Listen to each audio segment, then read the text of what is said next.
এক গ্রামে ছিল একটি সুন্দর ছোট্ট মাঠ, আর সেই মাঠে ছিল গরু ময়না। ময়না ছিল খুবই শান্ত স্বভাবের, সারাদিন মাঠে ঘাস খেয়ে আর খেলতে তার খুব মজা লাগত। একদিন ময়না মাঠের এক প্রান্তে গিয়ে একটা পুকুর দেখতে পেল। সে এর আগে কখনো পুকুর দেখেনি। পুকুরের জল এত সুন্দর দেখাচ্ছিল যে ময়নার মনে হলো সে এর কাছে গিয়ে একটু দেখবে। ময়না আস্তে আস্তে পুকুরের কাছে গেল এবং তার বড় বড় চোখ দিয়ে জলকে দেখতে লাগল। হঠাৎ সে তার ছায়া দেখতে পেল। সে ভাবল, এই তো অন্য গরু। ও এখানে কি করছে? ময়না পুকুরে নিজের ছায়ার দিকে তাকিয়ে হাসি দিল। আর ছায়াটাও তার মতো হাসল।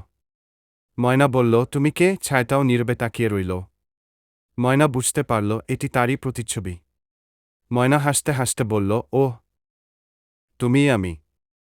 এতদিন আমি জানতাম না যে আমি এত সুন্দর গু। এই বলে ময়না আবার মাঠে ফিরে গেল, কিন্তু তার মনে হলো সে আজ নতুন কিছু শিখেছে। এরপর থেকে প্রতিদিন ময়না পুকুরের কাছে যেত এবং নিজের ছায়া দেখে আনন্দ পেত। সে বুঝল নিজেকে ভালোবাসাই সত্যিকারের সুখের অনুভূতি এনে দেয়। এইভাবে ময়নার দিনগুলো কেটেছে। সে শিখল আমাদের নিজেদের প্রতিচ্ছবিকেই ভালোবাসতে হবে, তবেই আমরা সত্যিকারের আনন্দ খুঁজে পাব। নিজের প্রতি বিশ্বাস ও ভালোবাসাই জীবনের আসল সম্পদ।